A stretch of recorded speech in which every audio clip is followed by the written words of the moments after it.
Welcome to the Business Spotlight series. My name is Marcia Erickson. I am your host for today's conversation, and I'm excited to introduce our guest, Tim Miner, the president of Excel Manufacturing in Rock Island, Illinois.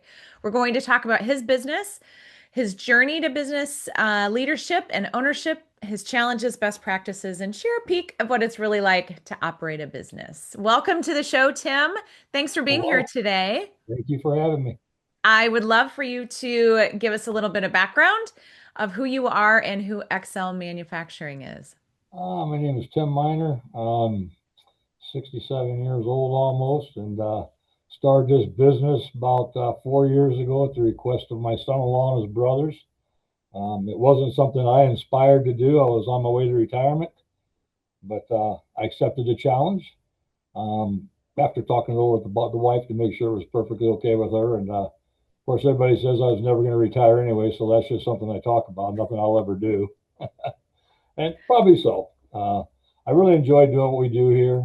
It took me a while to make the decision to do this. I didn't know if I Hmm. really wanted to. I'd already had one business before, and to be perfectly honest, I absolutely hated it. Not because of not being successful, we were, but finding people that could learn what I knew and bring that business and grow the business. And I was doing everything. I didn't have the support that I have today Mm, with the mother company, being just a division of that company as a full partner in this company. But I right. didn't have the support, the business side, and uh, and I really haven't been in a management position at that point. I'm a tool maker by trade. Okay. I made dies for a living, did a lot of aerospace, worked just in different shops in the area. Plus, I also went out of town to get an aerospace position up in Michigan. And so I think that was part of my struggle the first time around, not knowing how to run a business, how to grow it or anything, and how to get more people involved in it. So I was doing everything. I was doing it all, and I was working 7 days a week. Did it for Hmm. about 10 years. One day, I seen my daughter graduate from high school, and I missed so much of their lives. And I'm like, this is not good. I need to have a life too. So I just decided I still own probably most of it. I just decided to make sure all my customers had new suppliers, make sure all Hmm. the employees I did have had new jobs, and then I stuck around for a little bit longer. And then I finally just closed the doors. In fact, I'm just selling the building tomorrow. So that's kind of where Wow. it started. I got into management after that when I left the position and grew through the ranks, starting as a foreman to the point where I ended up as the plant manager in one company after 7 different positions in management in the company. And then I Wow. went to a couple other companies as operations manager and also director of operations in the next one before starting this business with my son-in-law and his brothers. Wow. That's quite a story. I don't think I know that you're not alone, right? From your first experience. What did you learn from that? What's different now? What did you learn from doing that versus it seems like this is night and day from that. It is. What I learned is you have to have people that you trust Hmm. that can help you. I didn't know what I was doing. The business was actually growing pretty fast by word of mouth, and there wasn't really a lot of plastic fabricators in the area. Um, I went and got myself trained in plastic welding, became the only certified welder in the area. So that helped us grow in that. We got into some real cool stuff. Bought some injection molding machines for plastic. One of the products we built up there today. It was a big production project. We did backboards for the NBA.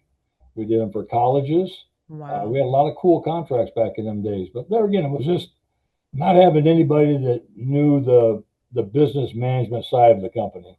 So Hmm. I didn't really know what I was doing. So I hired an outside consultant, and I realized after about 10 months he was just there to draw money on me. I couldn't figure out what he was doing for me. And it seemed like every time I turned to get some help, it was always somebody who didn't know much more than I knew, willing to help, but I just didn't know how to approach the right people to help me Hmm. take it to that next level. And I was just tired of working 7 days a week, 60, 70, 80 hours a week. We had a lot of cool things we did. It was a lot of fun, but I just got burned out. I just got burned out with not having a life, and not seeing my family, missing so much of my children's life as they were growing up. That was really devastating to me. So I decided that I wanted to just walk away and go work for somebody else. It was easier. Oh, it's so unfortunate. It happens a lot to business owners. We like to say that business should give you life, not take your life away from you. So I wish we would have met sooner. When you think Me about too. the business you're in now, tell me, it's just been 4 years, but what's the biggest roadblock or hurdle that you have overcome in the last 4 years?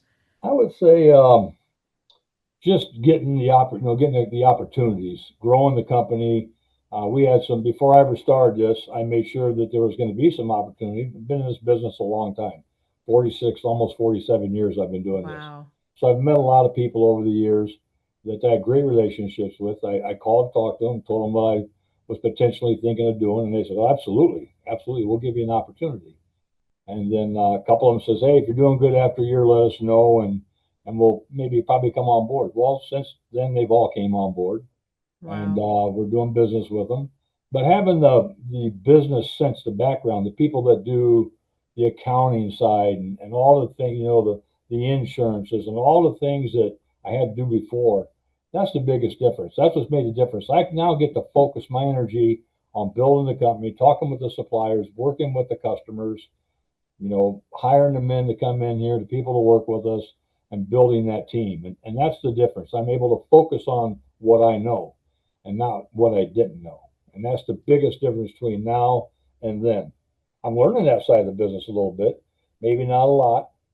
I'm not the brightest crayon in the box, but I have a great team behind me. And that's the biggest thing for me. I think I've learned is, to surround myself with people that know what I don't know or know Yeah. more than me, or maybe know what I know, but we can all work together. And it's a team effort here. There's no one man in this company worth more than anyone else. I have employees that make more money than I pay myself, and you have to do that sometimes. That's what you need to do to grow a business. I'm at a point in my life where things are paid off. So I'm able to work for less to grow this company for the future of my partners, my grandchildren, and the future manufacturing in our community. That was another part of this for me. It was very important Mhm. to me to work with the rest of the manufacturers in our community. So there's things we can't do, and we bring work from outside the region. So if we're not Yeah. capable, I know companies around here that are, and I've worked with them, and I send them the opportunity. So I'm bringing opportunity back to my own community as well. So it's not just about us. I mean, the biggest part is us, right? That's the Yeah. most important thing. But at the same time, I belong to a manufacturing community, and we all need to work together and help each other to bring back what used to be superpower manufacturing back in the 40s and the 50s and the 60s. And I want Yeah. to do my part to help bring that back to our community too. So that's part of what I did this for as well. And I work closely with a lot of big companies around here that we strategize and sometimes I come up with some crazy stuff, but sometimes they're like, "Wow, that's cool. We should try that." So it's a lot of fun. That's the best part. I'm having fun right now. What a great point. Well, one, I love that you're having fun, but I love that description of the ecosystem. I hadn't really thought about that. Um, it just speaks to the value of strategic partnerships, right? Yeah, Partnering with someone who might be their business might overlap with yours, right? yes, They they might do. be a competitor one day and a partner the next day. But it impacts the region. I hadn't even thought about it that way. That's Yeah, I really have I profound. have probably three or four companies that would be my direct competitors that I actually send work to or Yep. work with or send opportunity to that we can't do. It makes no sense to just let it go away. If Yeah. I can help our community and helps keep people working, helps keep companies open, that's important. I mean, I love and that. we all do that. And there's it just has to be done. In order for this to get back to what we used to be in the glory days of Case and Cat and IH and Farmall and all the big companies that supported them and all the shops that supported them, we've lost all that. But there's no reason we can't bring it back. And if I can just make one little tiny small part of that happen, do my little part for my community, then I'm happy. So it's not Yeah. just about us, but it's about manufacturing community as well. Speaking of that, the organization has really pivoted in terms of what the services you provide and the companies you work with and the things you make. Yeah. Tell our listeners a little bit about some of those unique things that you're doing and the other businesses that you're doing work for. Well, I think one thing we could say, everybody knows who Amazon is. So we actually have them as one of our customers. They're breaking into satellite communication, which be like Elon Musk does with Starlink. So they're Yeah. competing against each other. Theirs is done mostly with satellites, so they do what they call RF fencing. So they put a satellite in, and then they have to put these RFD fences about 12 feet high, all made out of steel panels and steel posts and gates and all that. And we was given the opportunity to start making the foundations for them to our rebar business, but then we were offered the opportunity to fabricate them. So we've done 4 Amazon sites now to date for RFD fences. Bridgestone Tire, everybody knows what Bridgestone Tire is. We do a lot of work with their retread division locally with Muscatine, but we also do Abilene, Texas. We do Griffin, Georgia, and we also do Oxford, North Carolina, which we have a big project in here for them right now. And we've done all kinds of different things for them. Mainly it's machinery type stuff, things for them to be able to produce their parts. So we make machinery type items for them. We do rebar, concrete construction. It's basically in the concrete industry that takes a skeleton form to hold that concrete together. Mm-hmm. So we build a lot of rebar cages. We not only do we just provide the rings so they can build themselves and the cut rebar, we do platforms. We build, we weld or wire the cages together. We send them all over the country. We've sent them to Florida, California, Arizona, New York, Florida, Georgia. We've just sent them all over the country. And we do a lot of that is in the telecommunications industry. So for a lot of cell phone tower sites and what have you. We have done some ag confinements for like hog confinements. We built all the rebar mat for the flooring.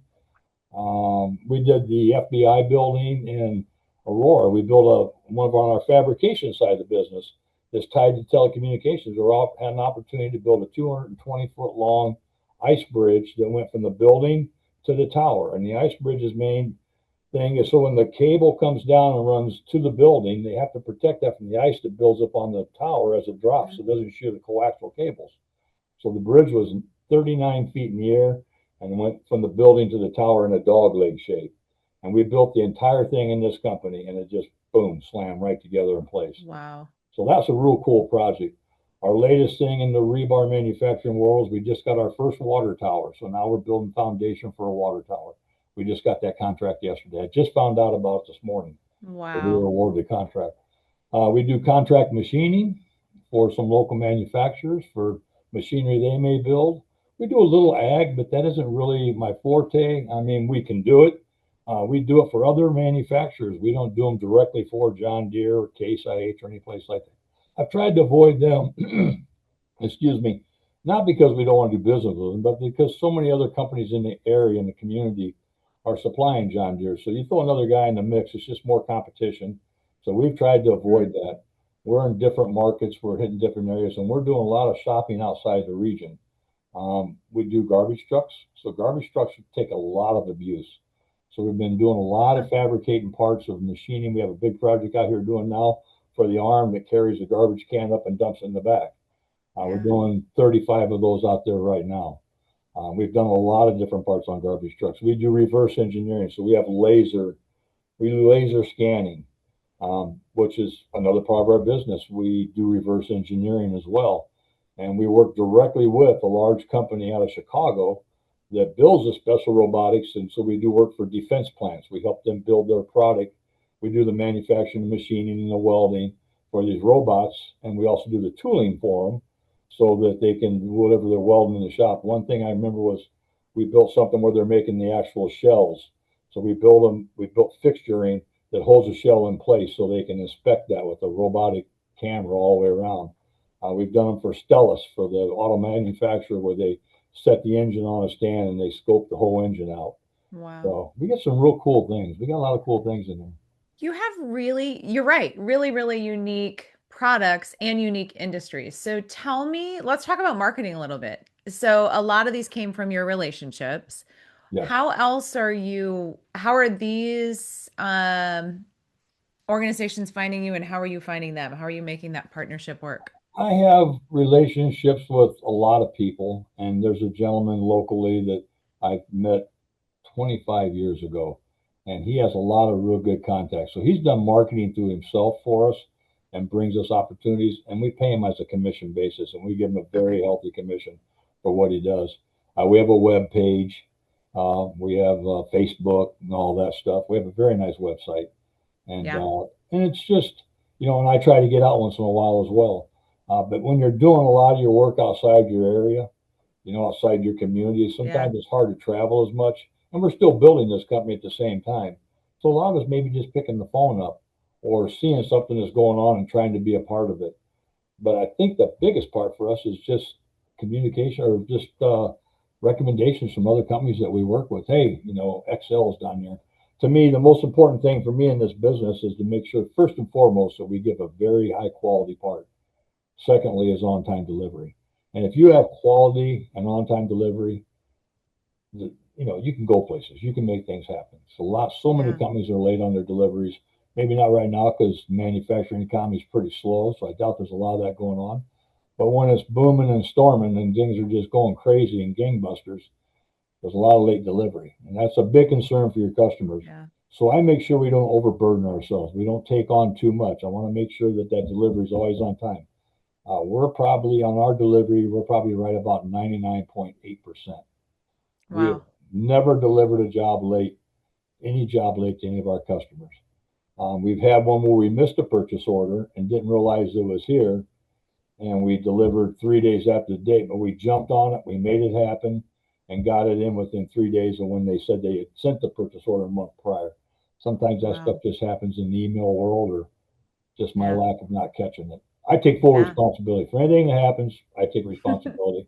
At the end of the day, I'm the guy that says the final word, so it's my fault. And I told Yeah. them, I don't blame anybody out here. Blame me. The customers You're a are good very leader. understanding. When you're always on time, it kind of freaks them out a little bit. And they say, well, you're never late. I'm like, I didn't know we had the order, but we have stock, we have product. We're going to bang on it right now. We'll get it done. I can give you a partial tomorrow, but I feel like I can be in here this week. And they said, hey, as long as you're here by Friday, we delivered on Wednesday. So we were okay. So they're very happy with us. They're not disappointed. We have a great relationship. That's a great point too. It's not just customer service, but you had credibility. I call it street credibility, right? They knew that that was not your norm, Yes, right? It was out of yes, the norm. It was unusual for you. And so they give you grace, right? absolutely. Yeah. Yeah, that Well, we all make credibility is mistakes. huge. I tell all my customers, we're not perfect here. We're going to make mistakes. We're going to crash a machine and break apart, and we're going to have to start all over. It just happens. We're all humans. If you tell me you've never made a mistake, then you can't work here. And that's Hmm. one thing I ask the people when I hire. Have you ever made a mistake? Like don't say you haven't because that's not a good answer. Because we all make mistakes. I make one every day of my life. I do something wrong every day. I'm just sure it's going to happen. And I think most people do. It's just the fact that you have to admit to it, right? Yeah, I So love it. another thing to me is if there is a problem, you can't just try and work through it. I look at it, I assess it right then and there as a team. What can we do to make this right? And immediately I'm on the phone letting the customer know, hey, we cut this part wrong. We got too big. We programmed something that didn't come out right. I just want to let you know that I had to order new material. I still believe the project's on time, but I want to let you know just in case something else happens and material can't get here, I might be a day or two late. I think if you let your customers know that up front and you tell them up front that there's a chance you might make Yeah. a mistake someday, they look at it as, well, we make mistakes too. And that's what most of them say to me. 75, 80% will say, what, you think I've never made a mistake? Well, I don't know. I'm not perfect. I don't think most people are, but some people think they are. Yeah. And But that communication is key, is what you're saying, communication right? is key to everything. It's Yeah. very key when it comes to your customers. Communication. I'm real good at communicating with my customers. I feel like I'm real good communicating with my team, but Yeah. sometimes I don't communicate everything with my team. So then again, that's my fault, and I take full responsibility for it. How Well, big there's is a your lot going team? on here. Yeah. How big is your team, Tim? We have 11 people. We have Okay. 11 people right now. We have 9 full time, 2 part time. We got a Okay. new apprentice coming on that we're sending to school that we're paying for. He starts in June when he graduates high Excellent. school. I'm hoping to get another one right behind him within the next 6 to 12 months and put one through a tool and die program, and the other one I'm going to put through a CNC programming program, Excellent. education. I was just going to ask you what your approach to hiring and retaining team members is. Yeah, And it sounds like apprenticeships is one. What else you absolutely. guys And do? I'm working with the Illinois and the federal government on that. Yeah. There is right now available to a lot of manufacturers. There's a lot of things the federal government will do to help you, and we can get them to pay 90% of their education through the federal government. So you just have to take Excellent. advantage of it. The thing is, the government's not allowed to advertise that. You yourself have to do that research and go into it. So when I found out about this, I started telling everybody, my Okay. competitors, and I said, hey, there's some free schooling going on. If you want to get your kids to school, if you're over 50 employees, I think it's maybe 50%, but if you're under 50 employees, it's like 90%. So there's a lot of funding out there for education and manufacturing right now. Okay. So if people want more information, they can follow up with you. Sure. Yeah, Awesome. Awesome. Okay. absolutely. Let's look to the future. What does the business look like in the next 3 to 5 years? Well, I mean, I hope that we're probably right now we're 10,000 square feet. We started with 5,000 square feet. Now we're up to 10,000 square feet. Wow. I would hope to be maybe in 3 years, I'd like to see us be a minimum of 20,000 to 30,000 square feet. I'm hoping when this is all said and done, within 5 years, we could be somewhere around 40,000 square feet. We could use 10,000 square feet right now because there's opportunities we can't take on because they're too big for what we have available in the floor space. We've added quite a bit of equipment here, and we spent a lot of money on brand new equipment. We have a very large 6,000 watt fiber laser. We have a long tube laser. Our laser is 8 feet by 20 feet, which is pretty large for most places. We can do 9 inches to 20 feet long in tube, up to 9 inches in diameter, square, hex, round, rectangle, all different shapes, angle iron, just all different kinds of things. We bought two brand new CNC mills. We have a brand new CNC lathe. We have a 12 or 13 foot by 130 ton brake press, CNC brake press. We bought brand new laser welding. We added that to our business. We do a lot of welding, a lot of fabrication. So we just keep investing in the company and keep Yeah. growing. But those machines take space, and every time you take space, you lose Mhm. floor space, You right? guys doing anything? Are you planning on doing anything around robotics and automation?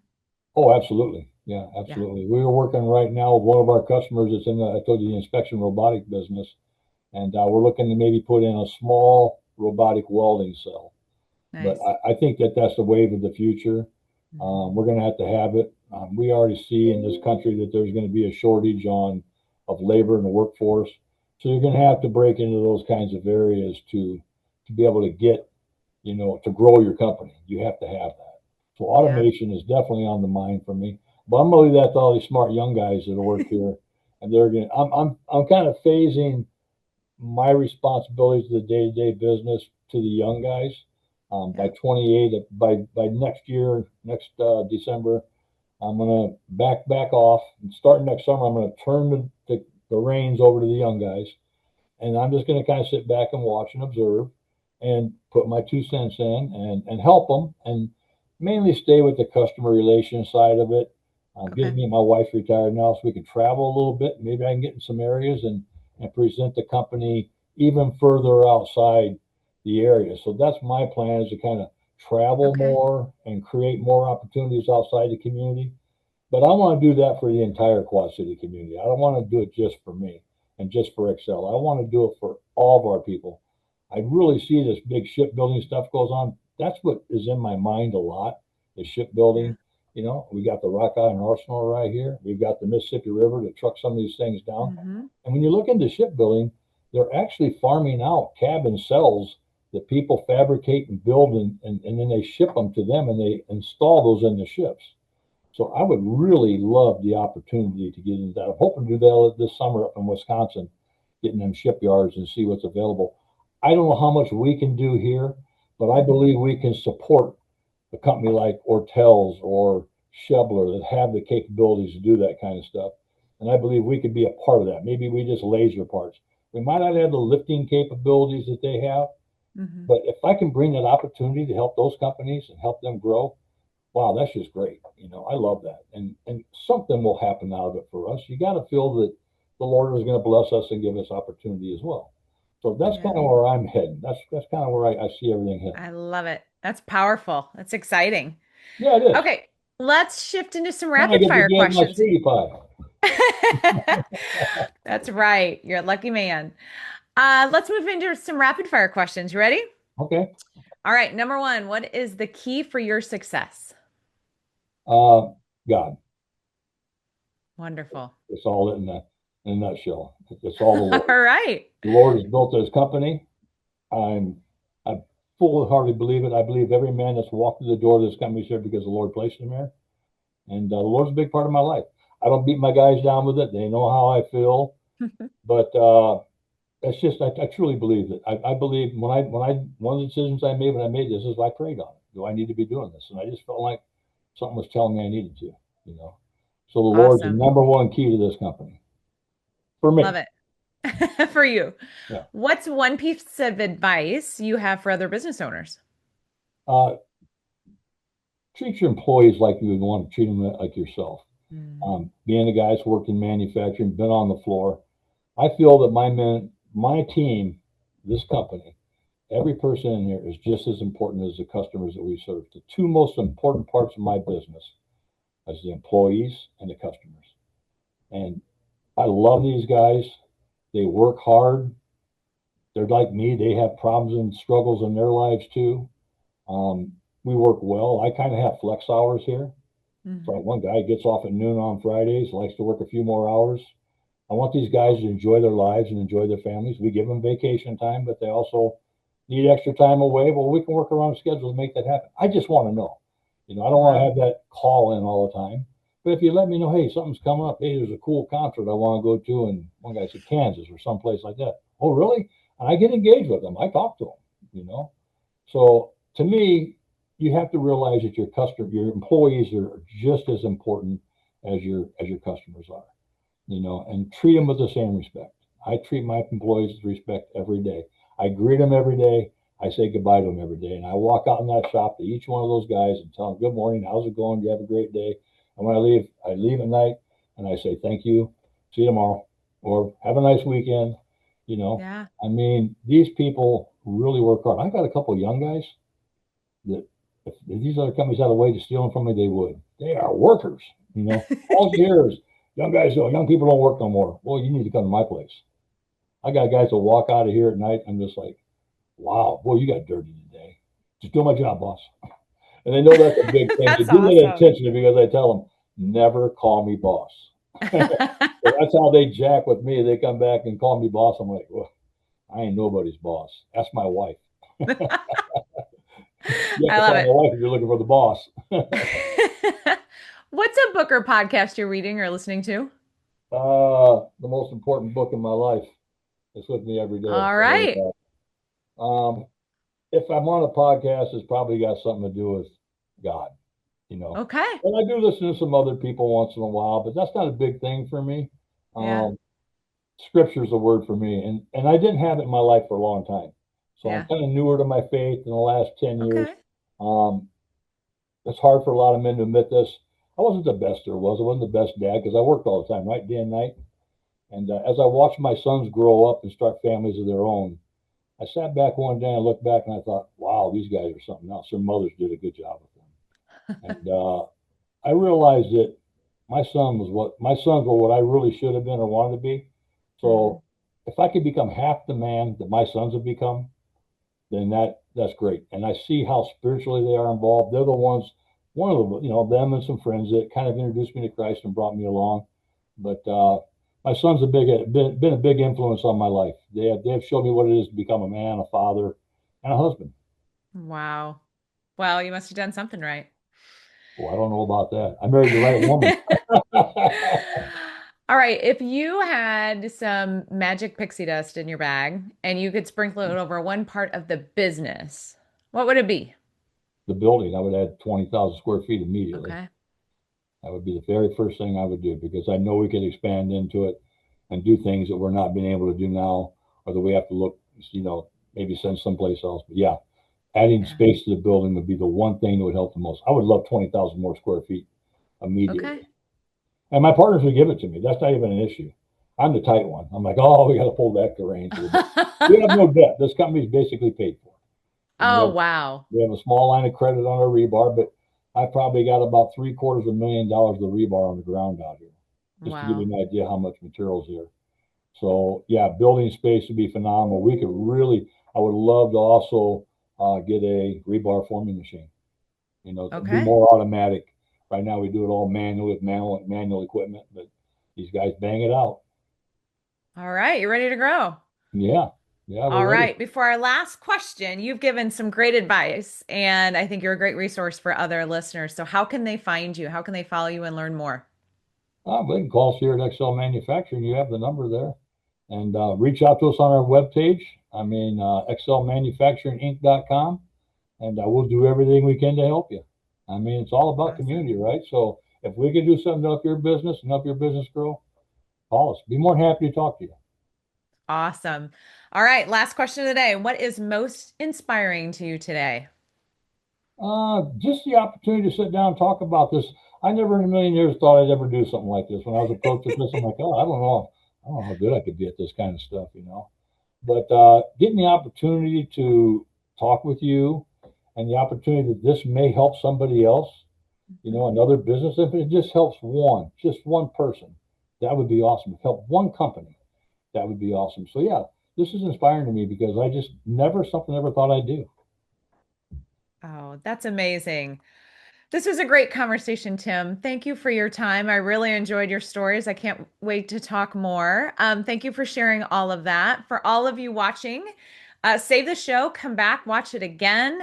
Tim has a lot of great insights for business. Also, don't forget to like and share and subscribe to our channel so that you can get notifications every time we drop an episode. Thank you, everyone who joined us today, and a special thank you to you, Tim, for being with us. We really Thank you for having appreciate me. it.